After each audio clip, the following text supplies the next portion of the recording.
Islamic scholar, Mufti Muhammad Yusuf Tabi, Azhar Medina University.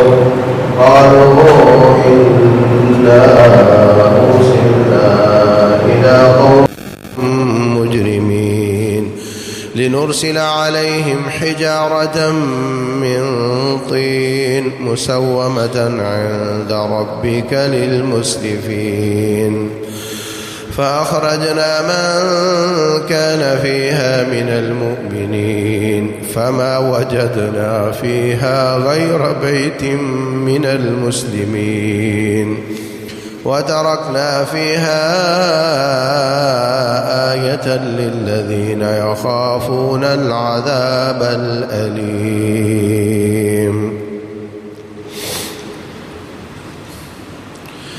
محترم سامعین اور سامعات، اللہ تبارک و تعالی نے ساری قوتیں اپنے پاس رکھی ہوئی ہیں. وہ کسی چیز کا محتاج نہیں ہے.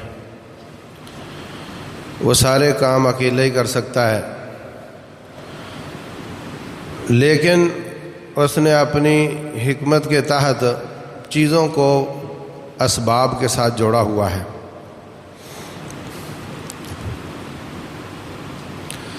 چیزوں کو اسباب کے ساتھ جوڑا ہوا ہے. روٹین میں والدین کی شادی ہوتی ہے تو اولاد ہوتی ہے، یا کسی جوڑے کی شادی ہوتی ہے تو اللہ تعالیٰ اولاد دیتا ہے. اللہ نے اسباب بنائے ہوئے ہیں،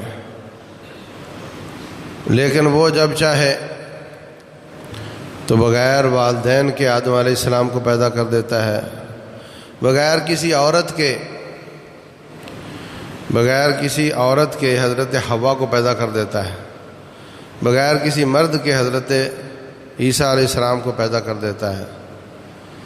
وہ چاہے تو ڈاکٹروں کی رپورٹیں کلیئر ہوں اولاد نہ دے، وہ چاہے تو ابراہیم علیہ السلام کی بیوی کو، زکریا علیہ السلام کی بیوی کو بڑھیپے میں اولاد عطا کر دیتا ہے. وہ اسباب کا محتاج نہیں ہے، لیکن اس نے کائنات کو اسباب کے ساتھ جوڑا ہوا ہے. اور لوگوں کے لیے یہی طریقہ ہے کہ وہ اسباب اختیار کریں تو اللہ تعالیٰ اس کے نتائج دیتا ہے. ہم کسب کرتے ہیں تو اللہ تعالیٰ رزق دیتا ہے. مریم علیہ السلام کو بند کمرے میں رزق پہنچا دیتا ہے کسب کے بغیر، جو دلیل ہے کہ وہ کسب کا محتاج نہیں ہے. لیکن روٹین میں لوگوں کو اسباب کے ساتھ جوڑا ہوا ہے. لوگ کسب کرتے ہیں تو اللہ رزق عطا فرماتا ہے. اللہ اکبر. لیکن لوگ اللہ کو بھول کر اسباب کی پوجا شروع کر دیتے ہیں، اسباب کو ہی رب سمجھ لیتے ہیں. اسی پر ہی ان کی سوچ گھومنے لگ جاتی ہے. اللہ تبارک و تعالیٰ عذاب بھیجتا ہے تاکہ یہ سنبھل جائیں بڑے عذاب سے پہلے، جس کے بعد موقع ہی ختم ہو جائے گا. لیکن وہ ان اللہ کے عذابوں کو اسباب کے ساتھ جوڑ کر بے فکر ہو جاتے ہیں. زلزلہ آیا، رب ذوالجلال نے ہلا کر دکھا دیا کہ تمہاری زمین کی حیثیت میرے سامنے کچھ بھی نہیں ہے. ایک پلیٹ میں تھوڑی سی چینی، تھوڑی سی دال، تھوڑی سی شکر رکھ کر ہلاؤ تو سب برابر ہو جاتی ہیں. جو آپ کے سامنے اس پلیٹ کی حیثیت ہے، رب ذوالجلال کے سامنے اس پوری کائنات کی یہ حیثیت بھی نہیں ہے. لیکن ہم اس کو اسباب کے ساتھ جوڑ کر کہ وہ دراصل علاقہ ہی ایسا تھا، سائنسدانوں نے پہلے بتا رکھا تھا کہ اس کی پلیٹیں ہلی ہوئی ہیں، تو وہ پلیٹیں ہل گئی ہیں تو زلزلہ آ گیا ہے. مطلب یہ ہے کہ رب کی طرف جانے کی کوئی ضرورت نہیں، اللہ تبارک و تعالیٰ کی طرف رجوع کرنے کی کوئی ضرورت نہیں. اللہ المستعان. یہ نہیں دیکھتے کہ سبب پلیٹوں کا ہلنا ہے تو پلیٹوں کو ہلانے والا کون ہے. تیرے علاقے کی پلیٹیں کیوں نہیں ہل گئیں؟ ان کی کیوں ہل گئیں؟ کس نے ان کو روکا ہوا ہے؟ حقیقت تو یہ ہے ان اللہ یمسک السماوات والارض ان تزولا، ساری زمینوں اور آسمانوں کو اللہ تعالیٰ نے پکڑ کے رکھا ہوا ہے. اللہ تعالیٰ ان کو تباہ کرنا چاہے تو اس کو کچھ نہیں کرنا، صرف اپنی نگرانی اور اپنا کنٹرول تھوڑا سا ڈھیلا کرے تو یہ تباہ برباد ہو جائیں. قُلْ مَن يَكْلَؤُكُمْ بِاللَّيْلِ وَالنَّهَارِ مِنَ الرَّحْمَنِ، اے نبی ان سے پوچھو دن رات تمہاری نگرانیاں کون کرتا ہے؟ وَيُرْسِلُ عَلَيْكُمْ حَفَظًا، تمہاری حفاظت کے لیے فرشتے مقرر کیے ہوئے ہیں. تمہیں تباہ کرنے کے لیے کچھ نہیں کرنا، اپنی حفاظت واپس لے لے تو تم ایک سیکنڈ زندہ نہیں رہ سکتے. رسول اللہ صلی اللہ علیہ وسلم فرمایا کرتے تھے وَلَا تَكِلْنِي إِلَى نَفْسِي طَرْفَةَ عَيْنٍ، یا اللہ آنکھ بند کر کے کھولنے کی مدت بھی مجھے میرے سپرد نہ کرنا، تباہ ہو جائیں گے. تو اس لیے جو سابقہ قوموں کے حالات رب ذوالجلال نے بیان کیے ہیں ان سے عبرت حاصل کرنا اور ان چیزوں سے بچنے کی کوشش کرنا، یہ مقصد ہے اللہ تعالیٰ کا. قرآن حکیم کا بہت بڑا حصہ سابقہ قوموں کے بیانات ہیں، سابقہ قوموں کے حالات ہیں، ان کے نافرمانیوں کے قصے، پھر ان پر اللہ کے عذاب کے قصے. ان کا مقصد صرف ہمیں تنبیہ کرنا ہے. اور یاد رکھو انسانوں کو اللہ تعالیٰ نے پیدا کرنے کو بھی اسباب کے ساتھ جوڑا ہوا ہے. جوڑا شادی کرتا ہے تو اللہ اولاد دیتا ہے، اور کائنات کو ایسے ہی اللہ تعالیٰ نے چلایا ہوا ہے. اگر اللہ چاہے سسٹم چینج کر دے، ہو سکتا ہے زمین سے انسان اگنا شروع کر دیں، درختوں کو لگنا شروع ہو جائیں. اللہ کے لیے کوئی مشکل نہیں ہے، لیکن اس نے یہ سسٹم رکھا ہوا ہے. اور رسول اللہ صلی اللہ علیہ وسلم فرماتے ہیں کہ اے میری امت والو، میں تمہاری کثرت پر ناز کروں گا قیامت والے دن باقی انبیاء پر. اپنے نبی علیہ الصلوۃ والسلام کو ان کی عزت میں اضافہ اور وہ جیت جائیں مقابلے میں، اس میں جو ہم کنٹریبیوٹ کر سکتے ہیں وہ یہ کہ فرعونیت کو چھوڑ دیا جائے. فرعون کیا کرتا تھا؟ وہ بچے قتل کرتا تھا، وہ اولاد کو کم کرتا تھا، بچے قتل کرتا تھا. جن جن قوموں نے اولادوں کو قتل کیا آج وہ بیوقوف واپس آنا چاہتے ہیں، مگر ان کی عورتیں ہڑتال پر ہیں اور وہ واپس نہیں آ رہی. عورتوں کو ان کے اپنے کام چھڑوا کر ان کو مردوں والے کام دیے، ان کو دفتروں کی زینت بنایا. نتیجہ یہ ہوا کہ جو اس کو اللہ نے کام دیا تھا وہ اس نے چھوڑ دیا. آج پورا یورپ، رشیا، چائنا، کینیڈا، کس کا نام لوں، ان کا ایک بہت بڑا مسئلہ ہے کہ ان کی پاپولیشن کم ہو گئی. برطانیہ بڑا پریشان ہے. وہ کہتے ہیں ہماری عورتوں کا اگر یہی حال رہا اور مسلمانوں کی عورتوں کا بھی یہی حال رہا تو 2030 میں مسلمان میجورٹی میں ہوں گے اور جمہوریت کے حکم کی وجہ سے وزیر اعظم مسلمان ہو سکتا ہے. کچھ نہیں کیا انہوں نے، نہ جہاد کیا، نہ اسلام نافذ کیا، نہ توحید کو غالب کیا، کچھ نہیں کیا. صرف اپنے خاندانی سسٹم کو 100% نہیں، کسی حد تک بچا کر رکھا کہ نکاح طلاق کے ساتھ ہی الگ ہوتے ہیں، نکاح کے ساتھ ہی جڑتے ہیں. اتنا ایک اپنے آپ کو بچا کر رکھا. اس کی برکت یہ ہے کہ وہ رو رہے ہیں مسلمانوں کو روکو. انڈیا میں ہندوستان کی حکومت مسلمانوں کی پاپولیشن سے بڑی پریشان ہے. باقاعدہ انعامات کا اعلان ہے حکومتوں کی طرف سے کہ جس کے گھر اولاد پیدا ہو ہم اس کو یہ انعام دیں گے، اور جس کے ہاں جوڑے پیدا ہوں ان کو تو حکومت بھی اور آرگنائزیشنز بھی سب اتنے ہدیے تحفے اور اتنے ان کے وظیفے لگا لیتے ہیں کہ ان کو کمانے کی ضرورت نہیں پڑتی۔ کیوں؟ پہلے رب ذوالجلال کے ساتھ مقابلہ کیا، بچے دو ہی اچھے، ہم دو ہمارے دو، اور چائنا میں تو ایک پر آگے تھے، وہ ایک بس، اور ابھی ان کے بوڑھوں کی تعداد زیادہ ہے۔ بوڑھا جو ہوتا ہے، ہر شخص کو بوڑھا ہونا پڑتا ہے، موت نہ آئے تو، وہ پروڈکٹیو نہیں ہوتا، کوئی کماتا نہیں، کوئی مفید کام نہیں کر سکتا، مگر اخراجات کرواتا ہے۔ اخراجات اس کے عام انسان سے زیادہ ہوتے ہیں، وہ زیادہ بیمار ہوتا ہے، اور کماتا اور بناتا کچھ نہیں ہے۔ جس قوم کے بوڑھے زیادہ ہو جائیں، کمانے والے تھوڑے رہ جائیں، وہ قوم کہاں جائے گی؟ چائنا میں جوان کم اور بوڑھے زیادہ ہیں، وہ سر پکڑ کے بیٹھے ہوئے ہیں، وہ مارے پھرتے ہیں، سی پیک بنے تو ہم دنیا کے لوگوں سے فائدہ اٹھانے والے بنے۔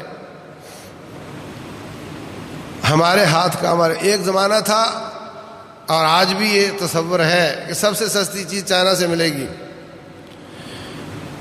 لیکن آئندہ ان کو نظر آتا ہے کہ ہمارے کمانے والے ہاتھ کم، یہ بات ہمارے ہاتھ سے نکل جائے گی، ہم یہی انڈسٹری منتقل کریں سی پیک میں، اور پاکستان اور دوسرے ملکوں کے لوگوں سے فائدہ اٹھائیں، کیونکہ ان کے پاس پاپولیشن کم ہو رہی۔ یہ مصیبت جس کی جو پریشانی پوری دنیا کو لاحق ہے، وہ چاہتے ہیں کہ یہ مصیبت پاکستان میں بھی لاحق ہو جائے، پاکستان بھی اس سے پریشان ہو جائے۔ ویسے تو کہتے ہیں جی ہمارا نعرہ آزادی ہے، ہیومینٹی، ہمارا کوئی نشان نہ ہو، کوئی تعارف نہ ہو، کوئی امتیاز نہ ہو، سب انسان بن کر رہے ہیں، یہ کفر کا نعرہ ہے۔ اسلام کہتا ہے نہیں یہ مسلمان ہے، یہ کافر ہے۔ وہ کہتے ہیں نہیں سب انسان ہیں، برابر ہیں۔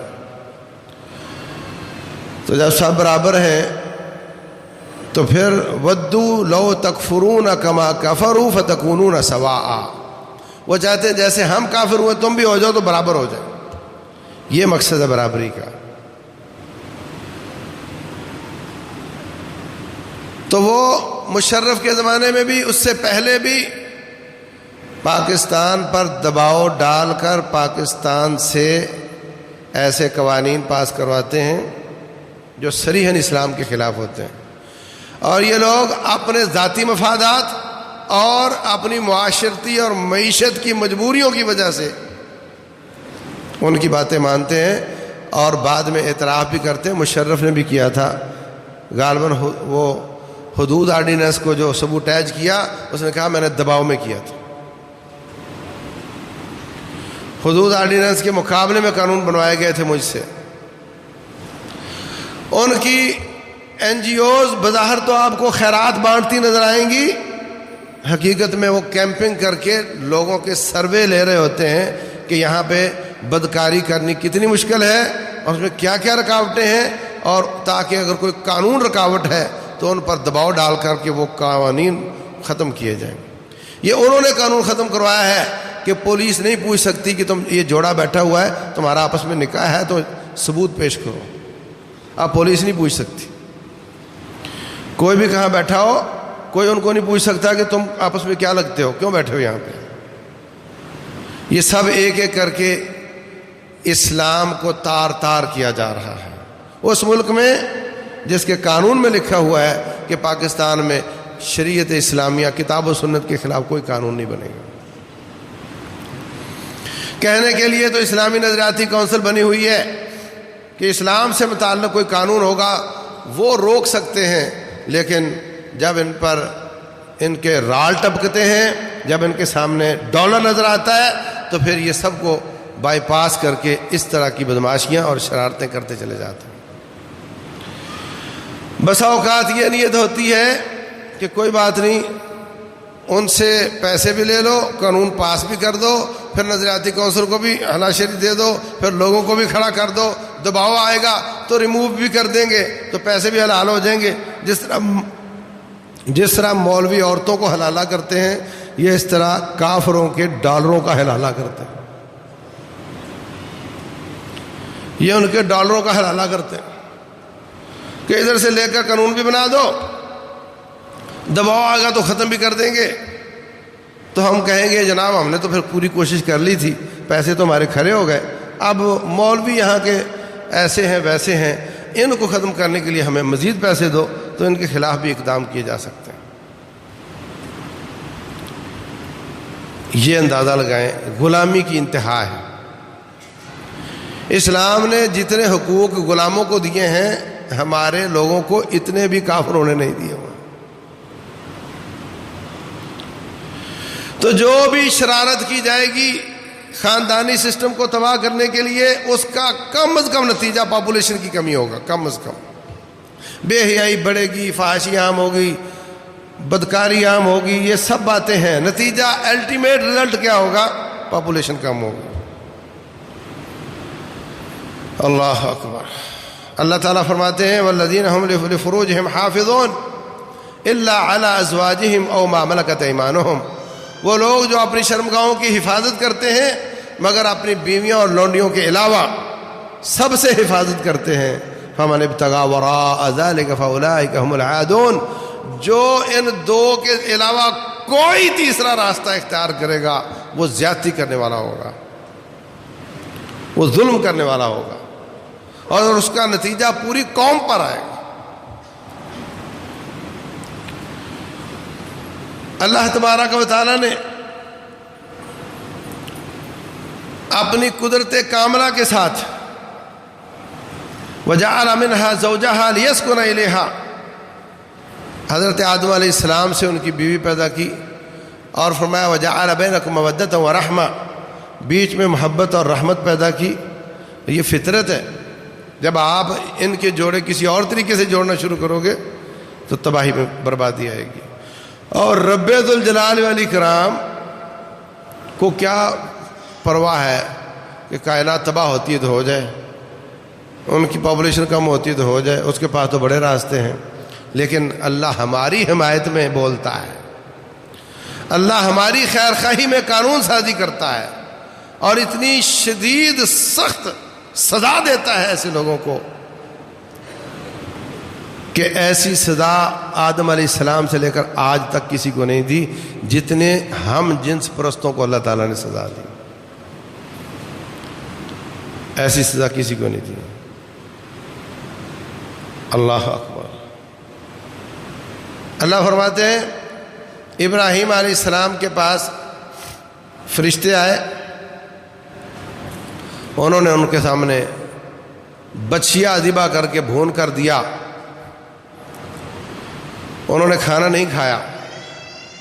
حضرت ابراہیم علیہ السلام شدید خوف زدہ ہو گئے کہ اس کا مطلب یہ فرشتے ہیں اور یہ کھانا نہیں کھا رہے اور یہ پیشگی اطلاع کے بغیر آئے ہیں، اس کا مطلب کوئی خیر کی بات نہیں ہے۔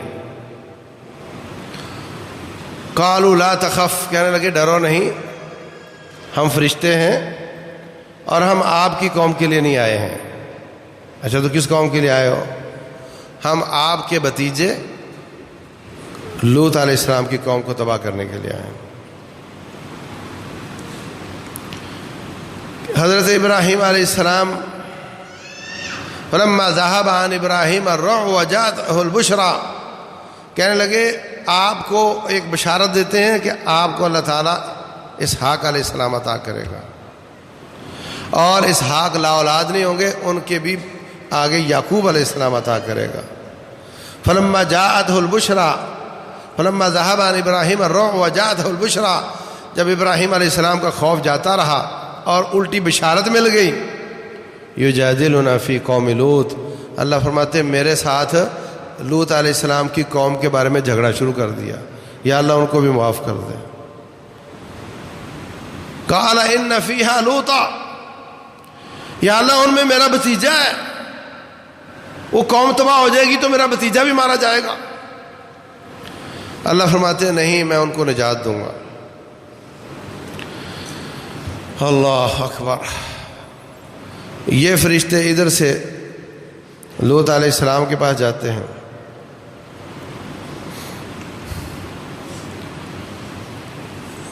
اور نہایت خوبصورت لڑکوں کی شکل میں جاتے ہیں۔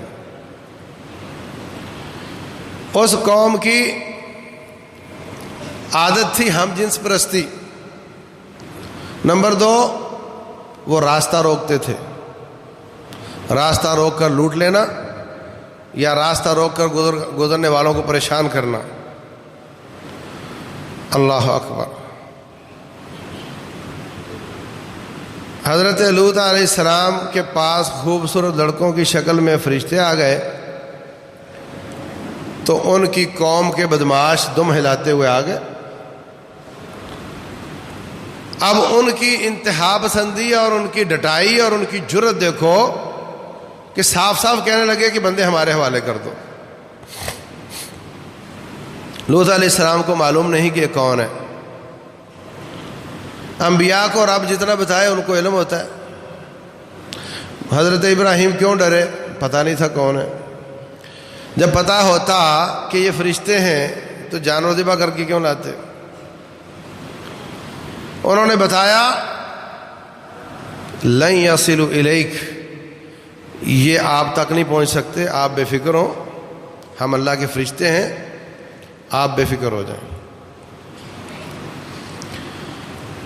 حضرت لوط علیہ السلام ان کے بتانے سے پہلے اپنی قوم سے کہہ رہے ہیں کہ آپ باز آ جاؤ، اللہ سے ڈرو، ولا تخزونی فی ضیفی، میرے مہمانوں کے بارے میں مجھے ذلیل نہ کرو۔ کہنے لگے نہیں، ان کو ہمارے حوالے کر دو۔ فرمانے لگے ہؤلاء بناتی ہن اطہر لکم، تمہارے گھروں میں تمہاری بیویاں ہیں۔ نبی کی سب اولاد ہوتی ہے، ہم نبی کی بیویوں کو اپنی مائیں کہتے ہیں، امہات المومنین، تو نبی سب کا باپ ہوتا ہے، تو ان کی بیویاں سب نبی کی بیٹیاں ہیں۔ حضرت لوط علیہ السلام کی تاریخ دان کہتے ہیں 2 بیٹیاں تھیں، تو حقیقی بیٹیاں مراد نہیں ہو سکتی، ساری قوم 2 بیٹیوں سے شادی تو نہیں کرے گی، ان کی اپنی بیویاں مراد ہیں کہ جاؤ اپنی بیویاں تمہاری، وہ تمہارے لیے پاکیزہ ہیں۔ کہنے لگے ما لنا فی بناتک من حق وانک لتعلم ما نرید، ہم سیدھے راستے میں بالکل نہیں جائیں گے، ہم الٹے راستے پر ہی جائیں گے، اور تجھے پتہ ہے ہم کیا چاہتے ہیں۔ اللہ اکبر۔ اللہ فرماتے ہیں پھر وہ ان کے منع کرنے کے باوجود ان فرشتوں کی طرف آگے بڑھے۔ وَلَقَدْ رَاوَدُوهُ عَنْ ضَيْفِهِ فَطَمَسْنَا أَعْيُنَهُمْ، اللہ فرماتے ہیں جب آگے بڑھے تو ہمارا ان پر عذاب آیا، ان کی آنکھوں کی جگہ ہی ختم ہو گئی، صاف ہو گیا، دونوں طرف سے صاف۔ ایک ہے کہ آنکھیں ہیں اور نظر نہیں آتا، آنکھیں ہی ختم ہو گئی۔ فذوقوا عذابی ونذر، ان کو تو یہ سزا ملی جو وہاں پہنچے تھے۔ اس کے بعد کہنے لگے فَأَسْرِ بِأَهْلِكَ، اپنے بیوی بچوں کو لے کر رات کے وقت نکلنا ہے، رات کے وقت یہاں سے نکل جاؤ اور پیچھے مڑ کر نہیں دیکھنا کہ پیچھے کیا ہو رہا ہے۔ اللہ اکبر۔ قَالَ فَمَا خَطْبُكُمْ أَيُّهَا الْمُرْسَلُونَ قَالُوا إِنَّا أُرْسِلْنَا إِلَىٰ قَوْمٍ مُجْرِمِينَ لِنُرْسِلَ عَلَيْهِمْ حِجَارَةً مِّن طِينٍ مُّسَوَّمَةً عِندَ رَبِّكَ لِلْمُسْرِفِينَ۔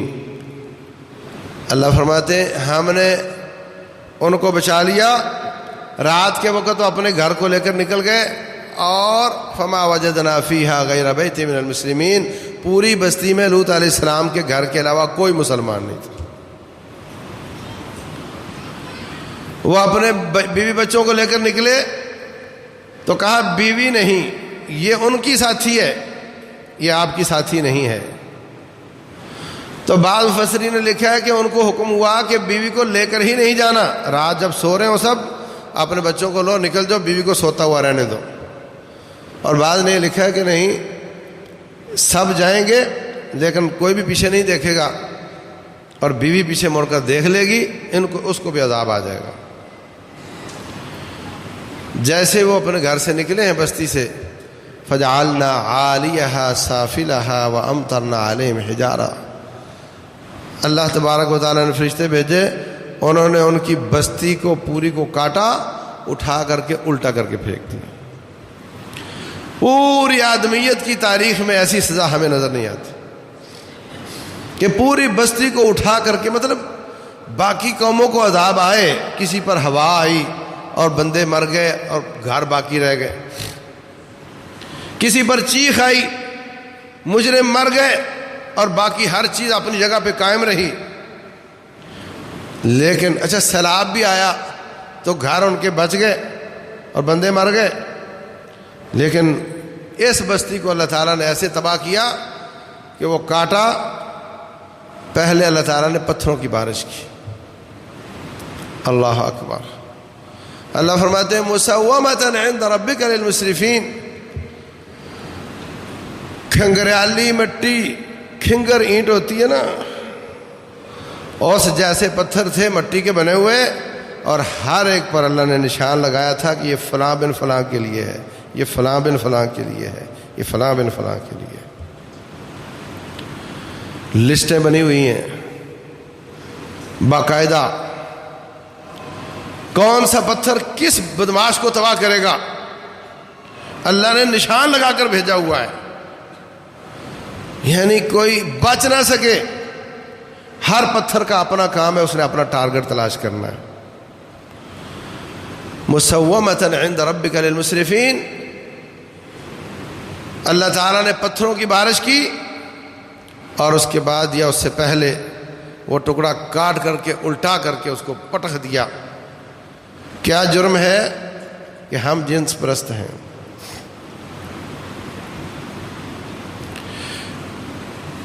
ہمیں اس بات کو نہیں بھولنا چاہیے کہ ہم اللہ تعالیٰ کے بنائے ہوئے غلام ہیں،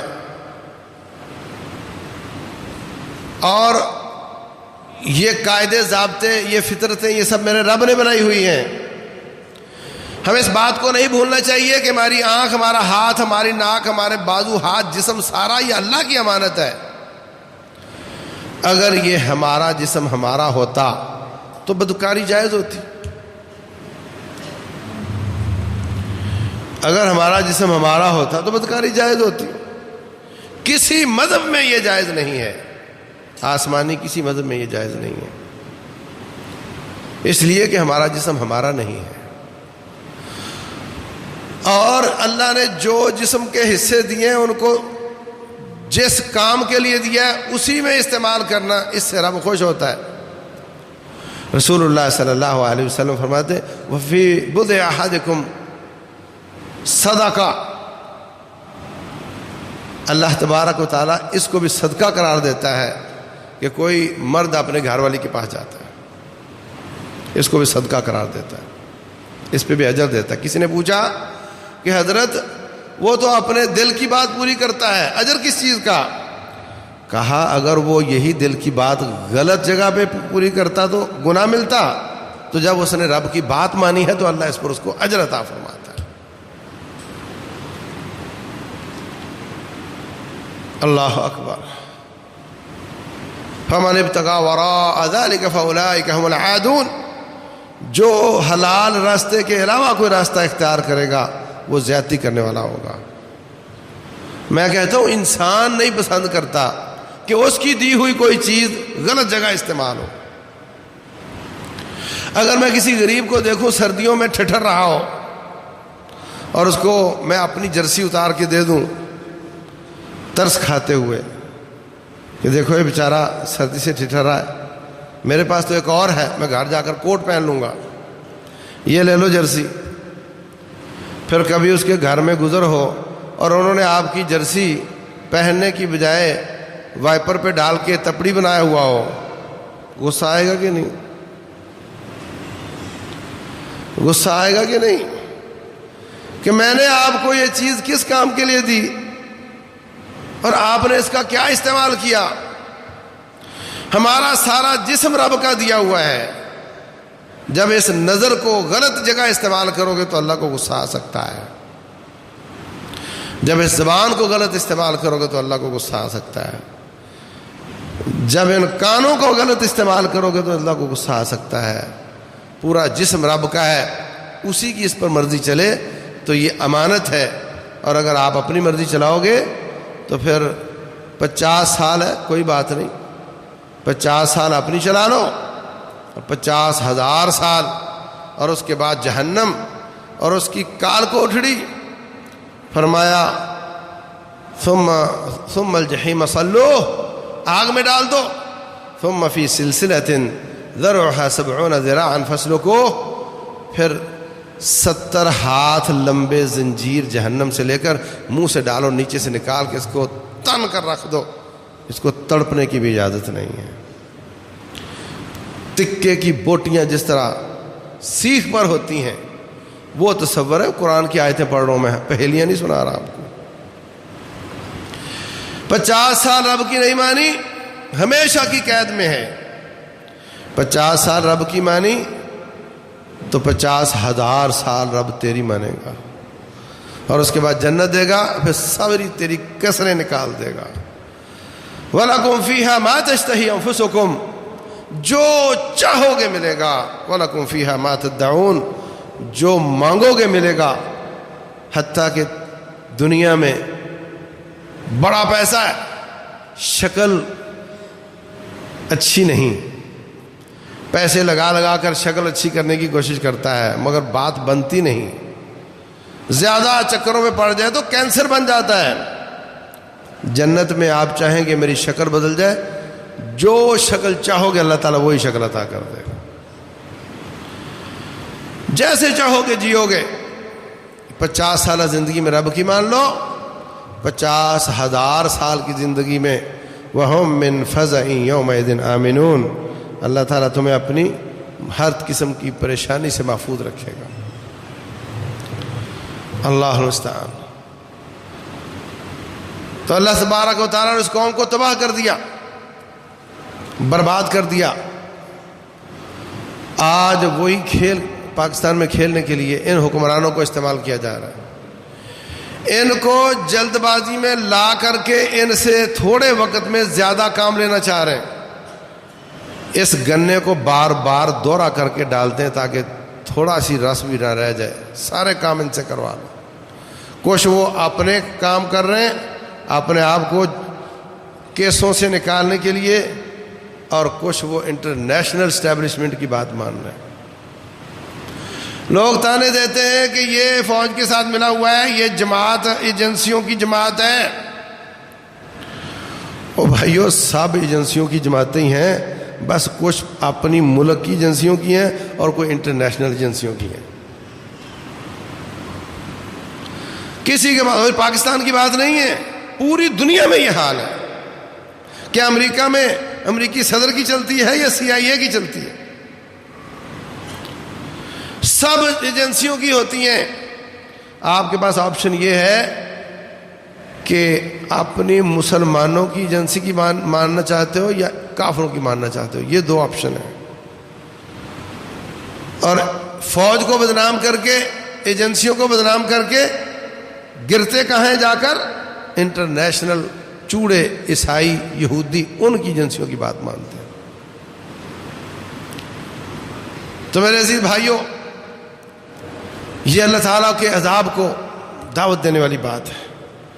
سیلاب سے نپٹا نہیں ابھی، اور پتھروں کی بارش کا انتظار شروع کر دو. انا للہ و انا الیہ راجعون.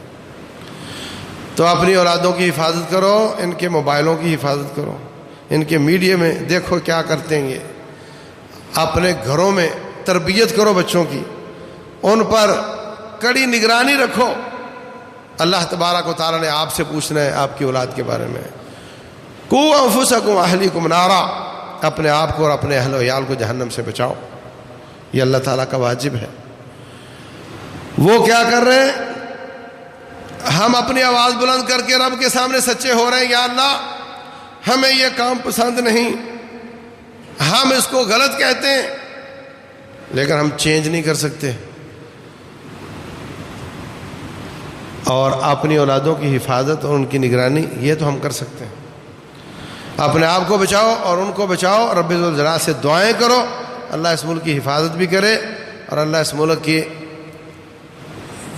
کوئی اچھا نیک حکمران لے آئے اور رب ذوالجلال اس کے ذریعے اپنے دین کو غالب کرے. اللہ تبارک و تعالی اس کی حفاظت بھی کرے اور اس پہ دین کو غالب بھی کرے. اللہ تعالیٰ جو میں نے عرض کیا ہے سمجھنے اور عمل کرنے کی توفیق دے. وما علینا الا البلاغ.